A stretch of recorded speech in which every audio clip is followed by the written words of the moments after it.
Right, I want to keep the momentum going. We are bang on time and introduce our first panel session of today, the AI upside for sustainable development.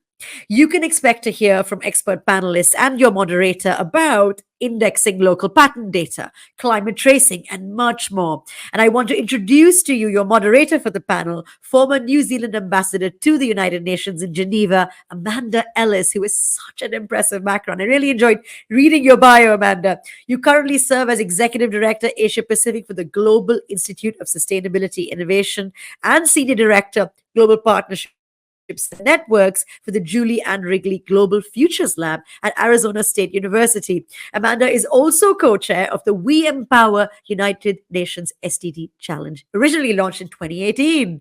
Right, over to you, Amanda.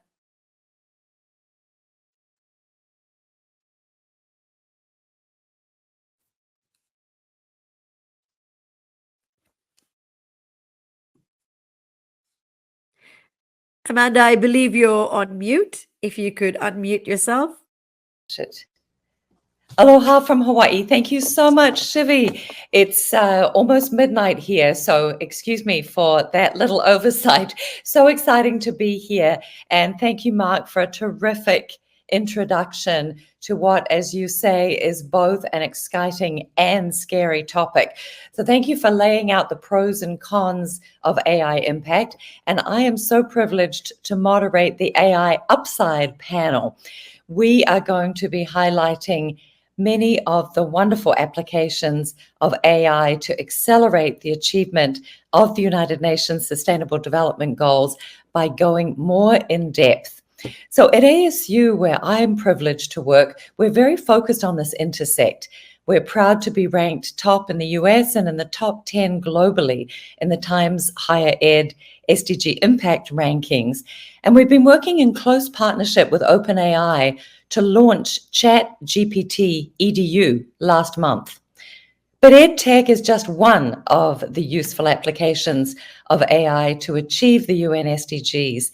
We're so lucky now to hear from 4 wonderful keynote speakers with myriad applications in innovation, in social enterprise, biodiversity, GHG emissions tracing, renewable energy, climate legislation, and policy. So it's my privilege to introduce our 4 keynote speakers.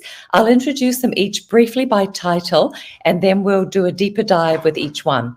So we have with us today Marco Richter, who's the Global Head of Customer Success at LexisNexis Intellectual Property Solutions, Sherry Murillon, who is the founder and lead innovator at CAWIL AI Solutions, Matt Gray, who is the co-founder and CEO of TransitionZero with Climate Trace, that's tracking real-time atmospheric climate emissions. And last but not least, Dr. Michal Nachmany, who is the founder and CEO of Climate Policy Radar. So Marco, let's start first with you, Global Head of Customer Success for LexisNexis Intellectual Property. Well, I have to say, first of all, I love that title, Marco. You have strong ties to both academia and international patent offices, as well as experience with both the US and German stock exchanges. You actively drove the transformation of the German-based patent site startup into a global software provider, and then a key role in migrating that application into the LexisNexis Intellectual Property Solutions offering.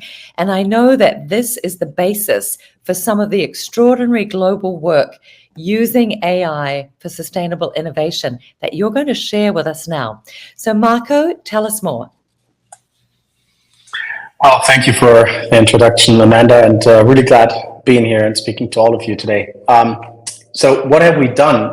And I think I need to be really humble here, and I think it connects well with the role and the title that you alluded to. We've been listening very closely to our customers, to those who know best, right? So we try to stay close to them, being close to their business and their challenges and the opportunities they're facing. So many, many years ago, we saw how companies had started reporting on topics like sustainability, on ESG frameworks, and specifically also the Sustainable Development Goals. And since we are in the lucky position to work with so many technology-driven organizations, we particularly paid attention there and saw that over 70 of the top 100 patent holders in the world were actively aligning themselves already with the SDGs. And we also saw how the financial industry at the same time had taken approaches to assess sustainability efforts, but had no way to properly factor in patents and innovation. And when you think about that, I think that is a big miss, because there's close to $3 trillion a year spent on R&D globally, right? It's such an impactful decisions that companies and organizations are making every day. And we seem to be somewhat oblivious to the outcomes, right? The resulting patents. So let me explain more why I think they have been missing out. So we started exploring the SDGs and the themes laid out in there closer, and we started to realize how specific they were. It was not only about what had to be achieved, but how to achieve it and the path to get there. So these paths were often grounded in technologies both as solutions, but also as enablers to get there. So we carefully reviewed the documentation of the 17 SDGs, the 169 targets, and over 230 indicators, and translated that into the language of patents and made it available with both extractive and generative AI solutions to further dissect and analyze. So we now allow the global community to assess progress, to benchmark organizations and technologies, to identify opportunities, and last but not least, also allow people to see all these organizations putting the money where their mouth is. Terrific. Thank you, Marco. I love that listening closely, and that is all about customer.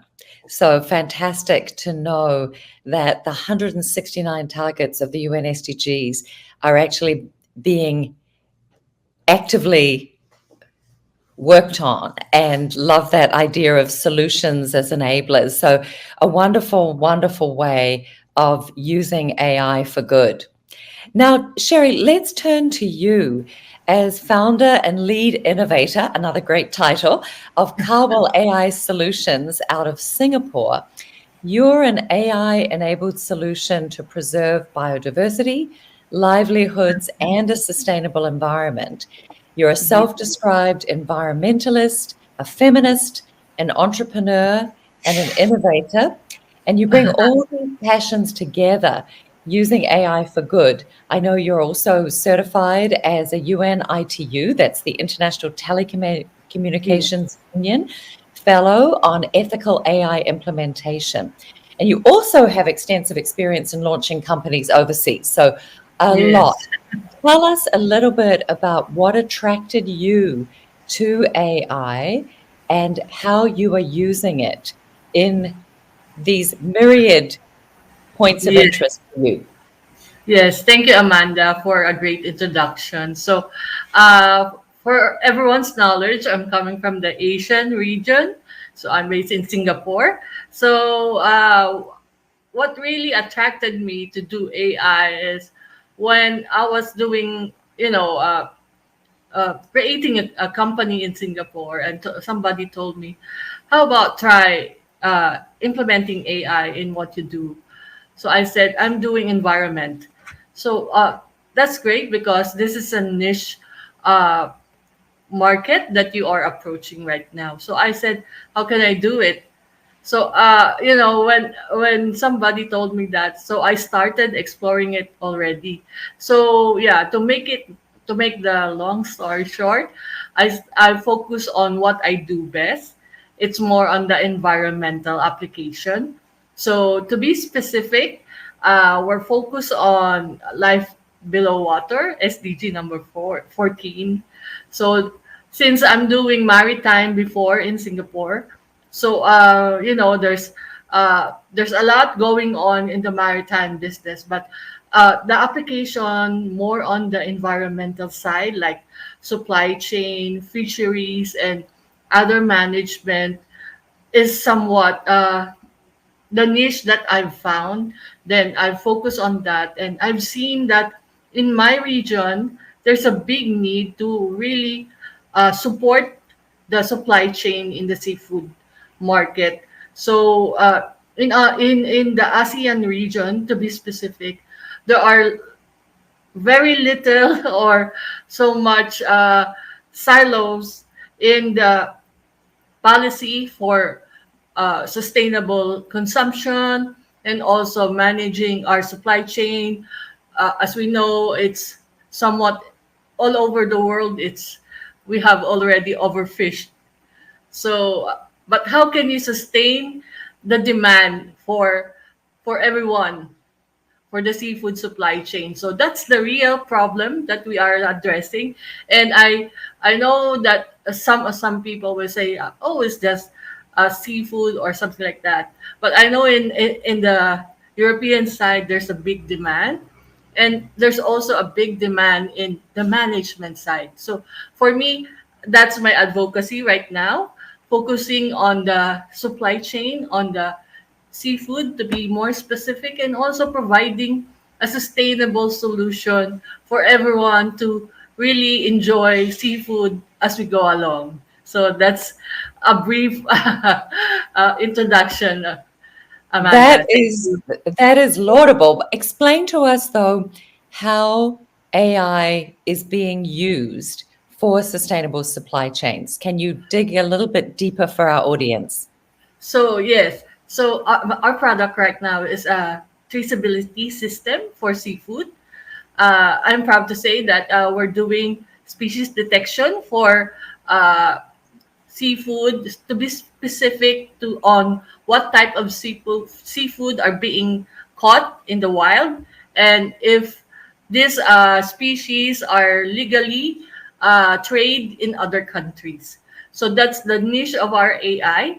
We use image processing and species recognition, and to also uh, like explain how people can adapt to the AI in the seafood supply chain is the automation from from the catch up to the end user or the buyer or the consumer, because as we know, knowing where we the origin of the food that we eat is very important, especially on the nutrition side and also the sustainable side.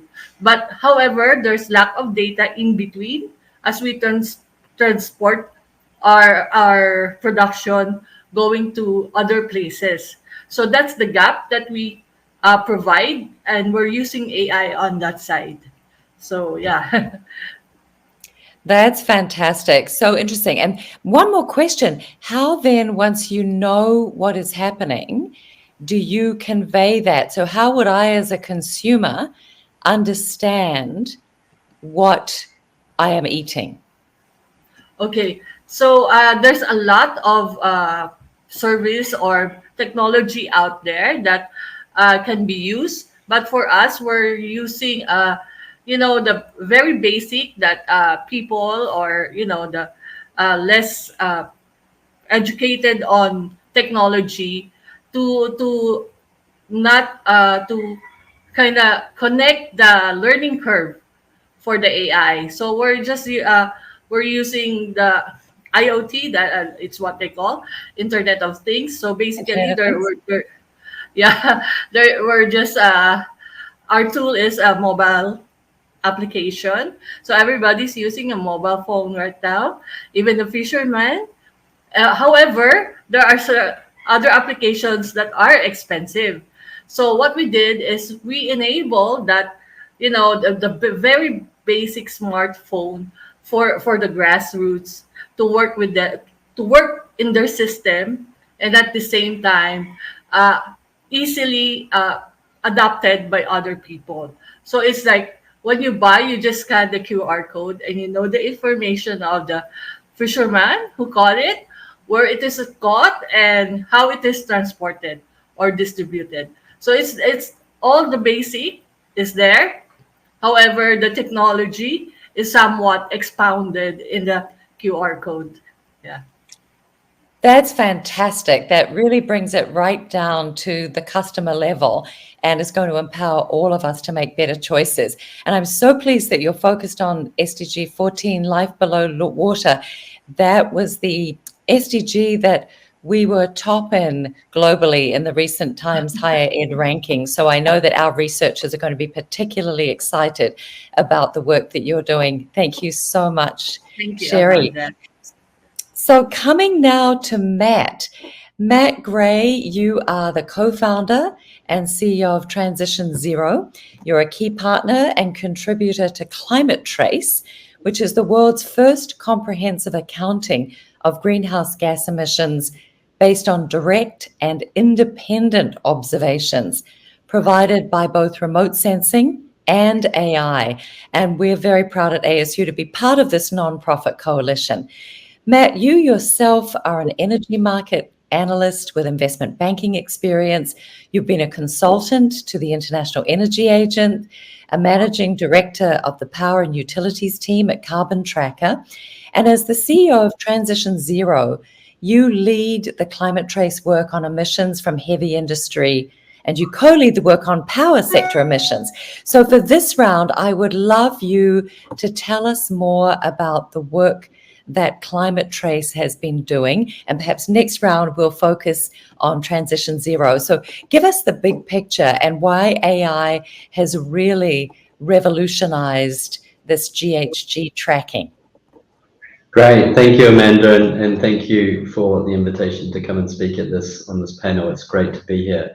So yes, as you mentioned, Climate Trace is a coalition of not-for-profits and universities that have come together to track greenhouse gas emissions globally. We started in 2021, very humble beginnings. It was initially just What Time, which is another not-for-profit based in San Francisco, and ourselves, TransitionZero. But since then, we've scaled the initiative. There's around 12 coalition members and over 300 organizations that are contributing data to the Climate Trace platform. We now are proud to say that we are collecting data from 395 million assets. Our ability to do that comes down to, I think, two things. The first is we do take advantage of artificial intelligence and other data science techniques like machine learning. That gives us the ability to scale at a global level in a way that wouldn't be possible with traditional data collection techniques. The other thing is we collaborate very regularly and actively with a number of organizations. So while the coalition is only 12 members, like I said, we are collecting data from all these institutions who are contributing to the platform. And that gives us the ability to track emissions globally at scale and do that without any support or involvement from governments. Which is pretty amazing, given that with the UN Framework Convention on Climate Change, countries are signing up to nationally determined contributions, and then they self-report against those nationally determined contributions. So this means really that Climate Trace is able, using AI, to then figure out what is really happening, because this is an independent verification, right? Can you say just a little bit more about that? Because to me, as a previous ambassador to the United Nations and somebody who's worked mostly in government, this really is a game changer. It's no longer about government self-reporting.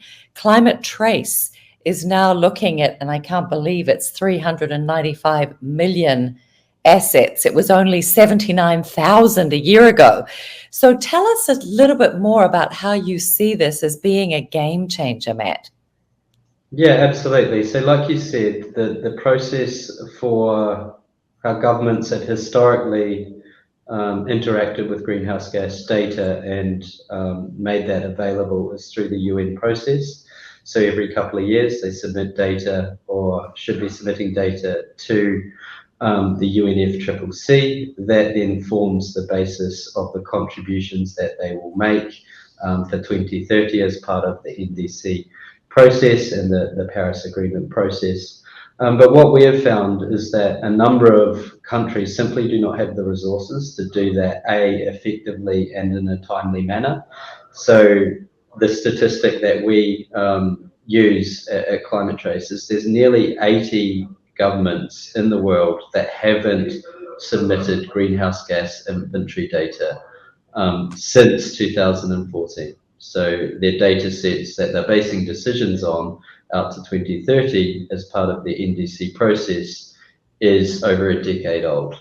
That is fundamentally unacceptable if you look at what we have to do by 2030, which is reduce emissions globally by 40% to stay aligned with the Paris Agreement. So what Climate Trace can do is support those governments that simply don't have the resources to do that inventory work. We can step in, provide them with a data set that allows them to be a far more active member of the UNFCCC process, but also hopefully make decisions which are more informed about what they need to do between now and 2030 in the context of many of these governments are based in the global south. They have energy needs, they have development needs. So tracking emissions simply isn't a priority for them in the context of, those wider development issues that they have.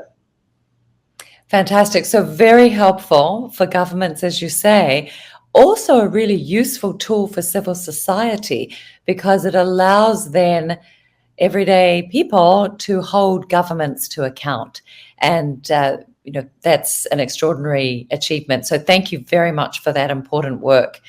Moving on now to Dr. Michal Nachmany, who is the founder and CEO of Climate Policy Radar, a not-for-profit AI startup. And I love, Michal, the way you say we're on a mission to organize, to analyze, and to democratize data on climate law and policy globally.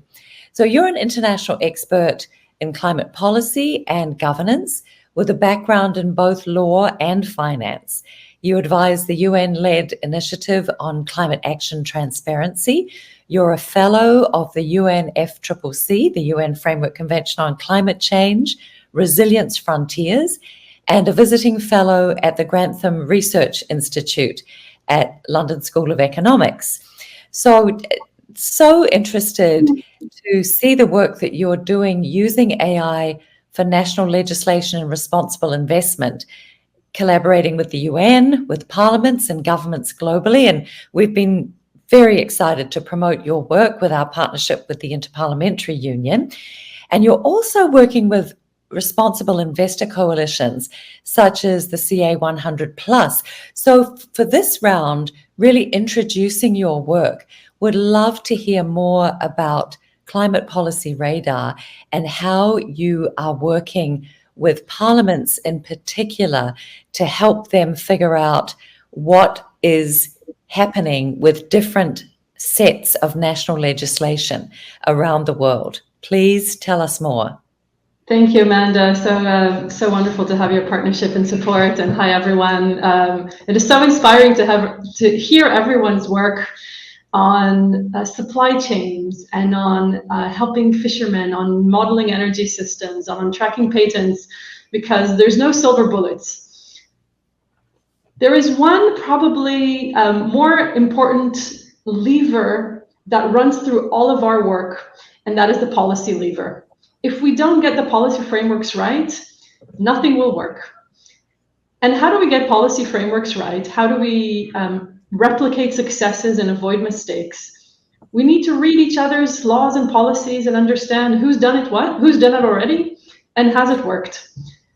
And that is a huge problem that goes down to a very, very benign and trivial issue of that in order to understand the policy landscape, you need to find all of those policy documents in all of the corners of the internet and the basements of the governments and parliaments that have passed them. And you need to read them because they're often 80 or 100 or 500 pages long in technical language. You need to make sense of them. You need to extract from them the nuggets that are interesting for the decisions that you are trying to make. And you need to make sense of that in a way that will enable you to make a better decision. Because one of the problems is that when we don't have enough data, we stay in the status quo, or we make a very bad decision based on 2 or 3 examples that may not be right for our work or for our needs.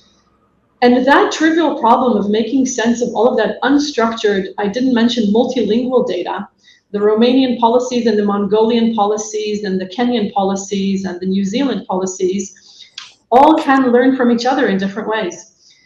So that massive data is text.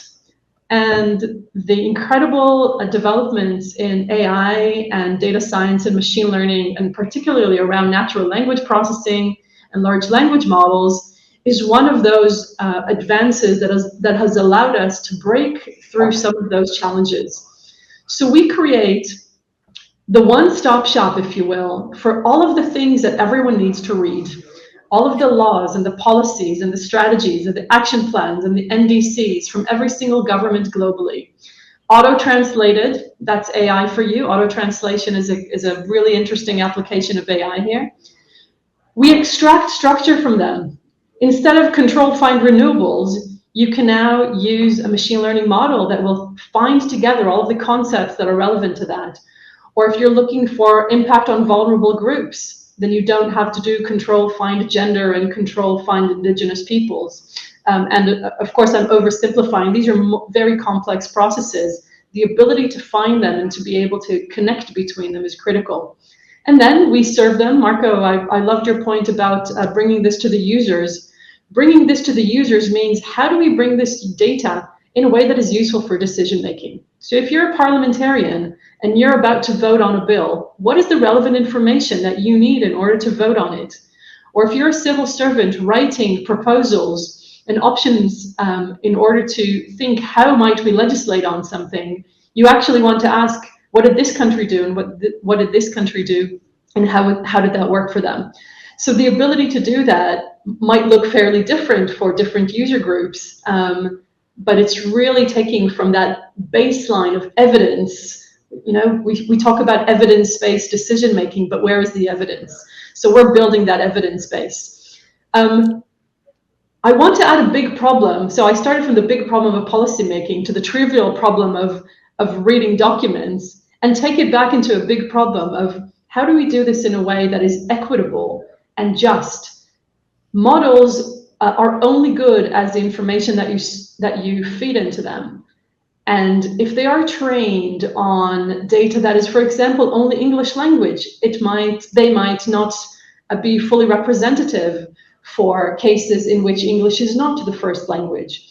Or if you train them only on technologies that are relevant to mitigation, they might not know how to treat adaptation and resilience growing.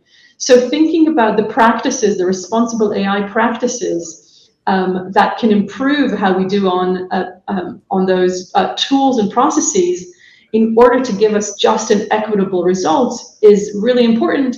And here we bring in a collaboration. Matt was talking about collaboration. Radical collaboration is the only thing we can do here.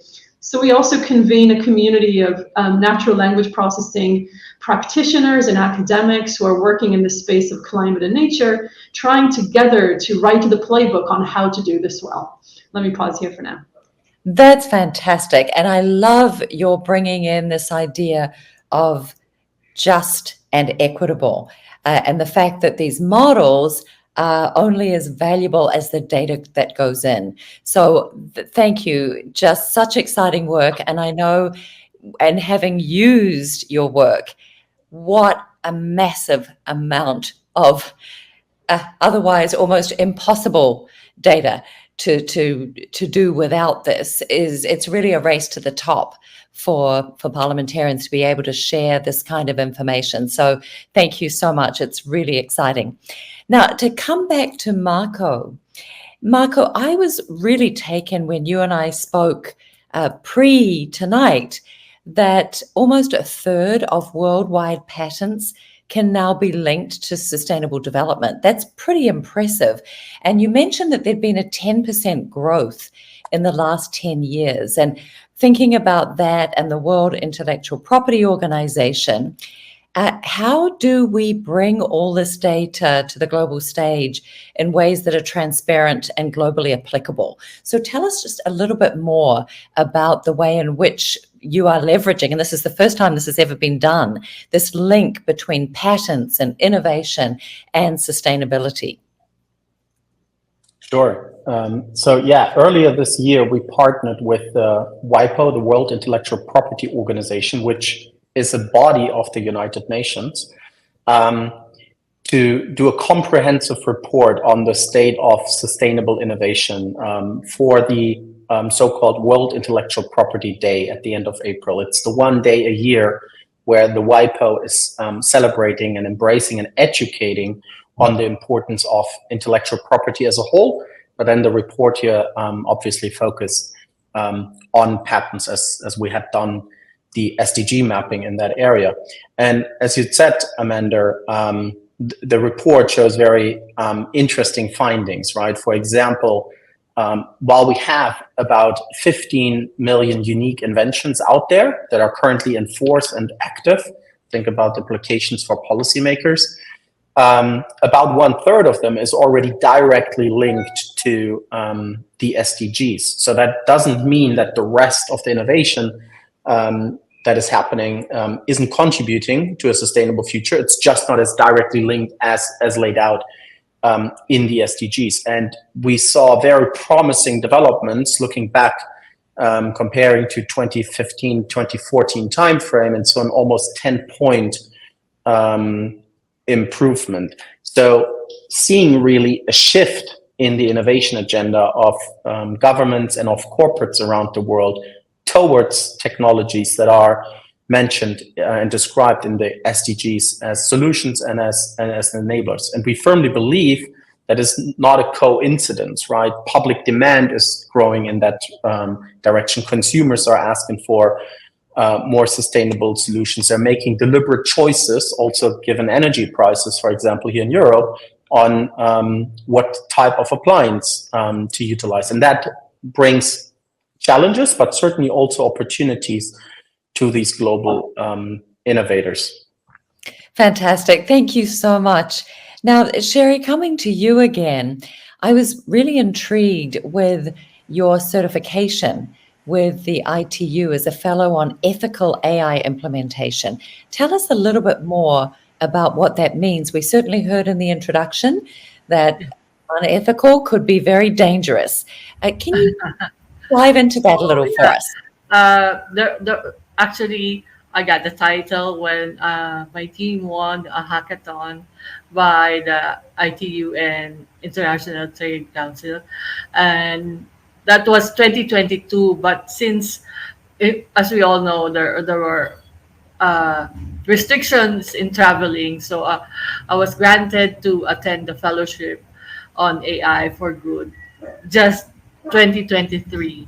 So the ethical AI, I was invited also to be part of the panel on ethical women in ethical AI. So how is it implemented in our region, or how can we make it ethical in a sense of the problem that we are addressing? So yeah, it's very basic in a way, but since the initiative of the ITU is really be like the sounding board on ethical AI, so they started to somewhat gather women in different regions to really contribute ideas and how to make it work in addressing different situations, especially in our region. So basically for me, it was really an opportunity to be part of that panel and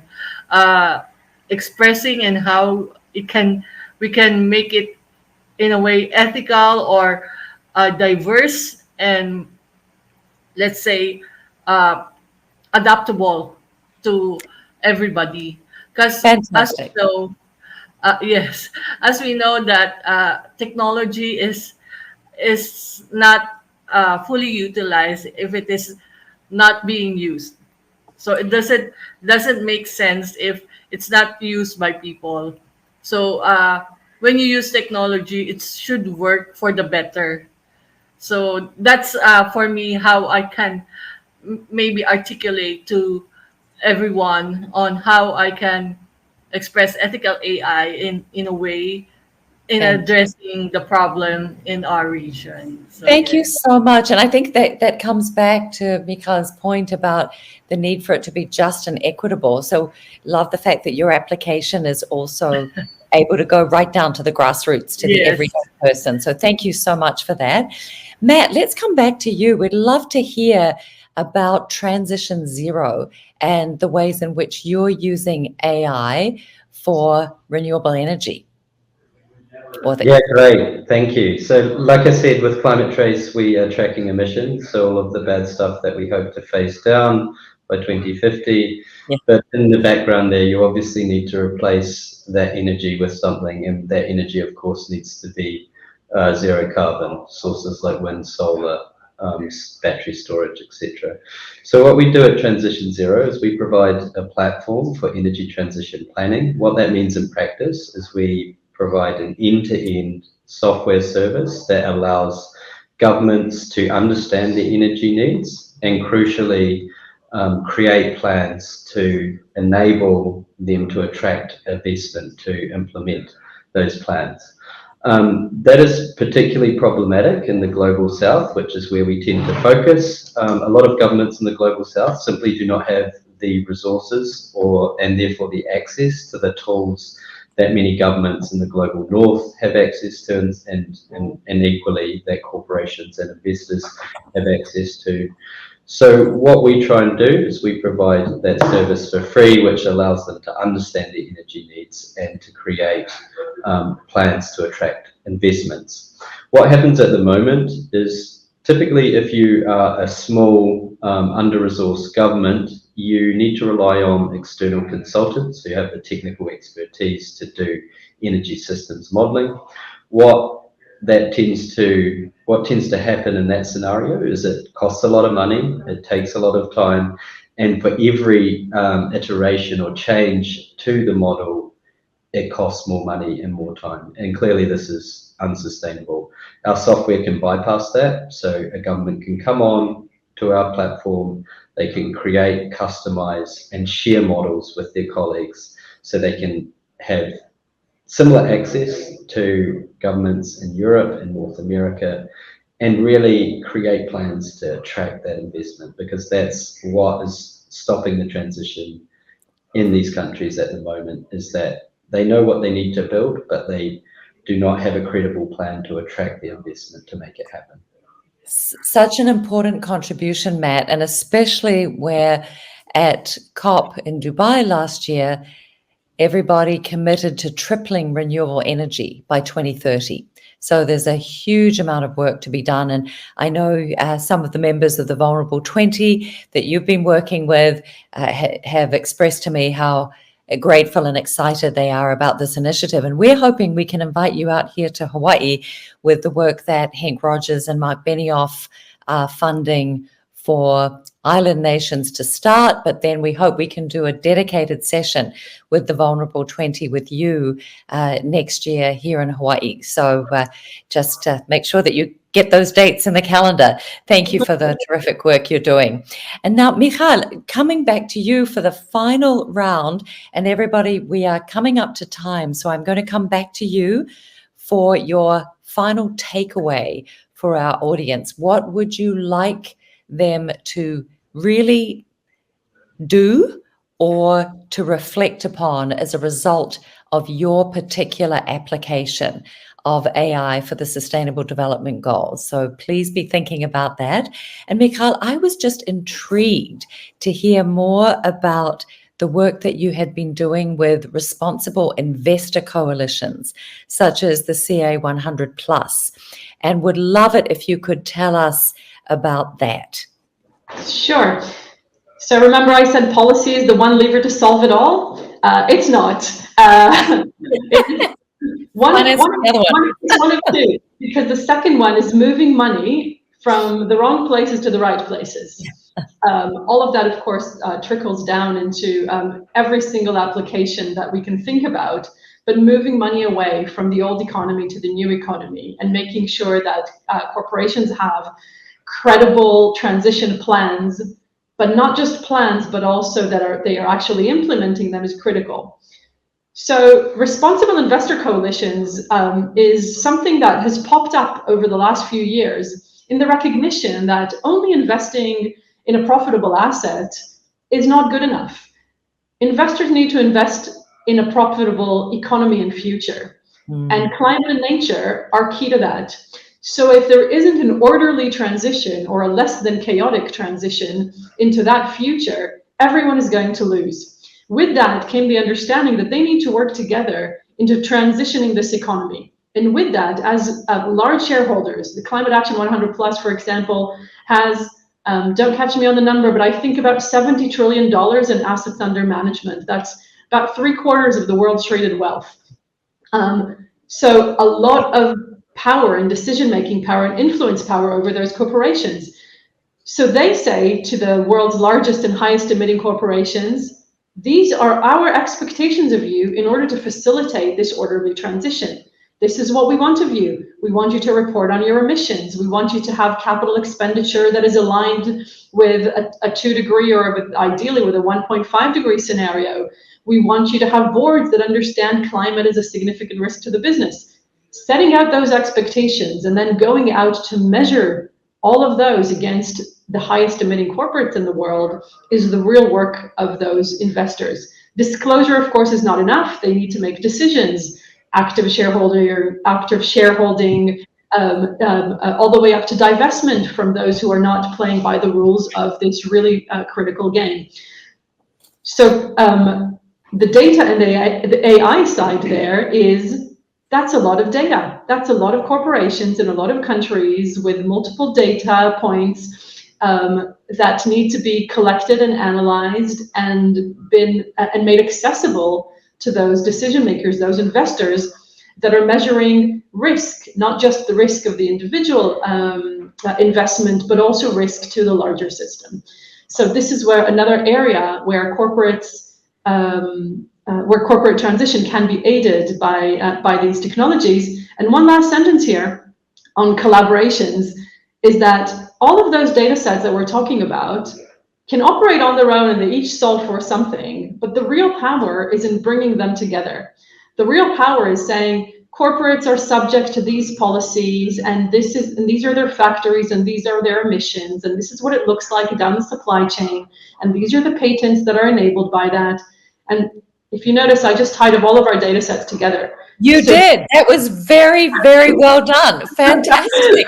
And I think such a positive transition into the 30-second takeaway from everybody for our audience. So Marco, you first. Message for the audience. Thanks. Sure. I need to start with Matt, who reminded us of the 45% goals by 2030. To put that into perspective, a Nature study on the first year of the pandemic found only a 6.4% in emission reduction. So looking at that, I firmly believe that not only a change in behavior, the pandemic, but also a bold innovation agenda is needed to drive us to the achievement on the goals. So I want to call upon human ingenuity out there in the audience and out among all the individual inventors and corporations to help us driving innovation in the direction laid out by the SDGs. But also coming back to Michal, I also want to call on all the policymakers and government affairs professionals in the audience. Understanding the technology enablers and that drive progress is crucial. You play an important role in encouraging, enabling, and embracing the progress and innovation that we need. And finally, at RELX, we're in the lucky position to bring clarity to sustainable innovation in multiple facets of all our businesses. So I call on you to use this data and technology enablers like AI to help us stay on track. Fantastic. Bold innovation, and thank you, RELX. Sherry, 30 seconds. So yeah, all I can say is that data is already everywhere. So we need to teach everyone to understand data, and it powers AI. So for me, my advocacy is really to educate and be ethical in the practice. We need to start now to reach the goal for 2030. Terrific. Yeah. So to educate, and we're all going to be scanning your QR codes. Terrific. Yes, Matt, 10 seconds. Yes, okay. I'll just draw on what Marco and both Sherry said, which is we need accessibility and we need collaboration. So as Sherry said, there's lots of data in the world. It's just we're not making it accessible in a way that solves problems for our users, and we need to do a lot more thinking around that. And then just this point about collaboration, the reason why Trace is so successful is because it is a team effort, and facilitating partnerships like that will be vitally important. Great. Michal, final word. Collaboration is so important that Matt and I are actually sitting in the same room right now. A demonstration. Terrific. AI is a critical tool. It can be a wonderful tool. It could be an extremely harmful tool. Thinking about all the things that can go wrong in advance so they don't, and investing in responsible AI practices is what I will conclude with. Fantastic. Wonderful panel, Marco Richter, Sherry Murillon, Matt Gray, and Michal Nachmany. Thank you so much for the incredible work you're doing. And we leave on a note of optimism and radical collaboration for the upside of AI for the Sustainable Development Goals. Thank you so much, everybody. Amanda, thank you for sharing that so wonderfully. That was a really insightful watch, and thank you to Amanda, Matt, Marco. Very calls to action at the end that really caught my attention, and highlighting many of AI's wonderful applications to address the United Nations SDGs, including biodiversity, climate legislation, patent tracking, and more. And we heard both the big picture and the micro considerations around the AI upside as it applies to sustainable development. So for me, that was really insightful. I also want to remind everyone, please share on social media using #SDG Inspiration Day.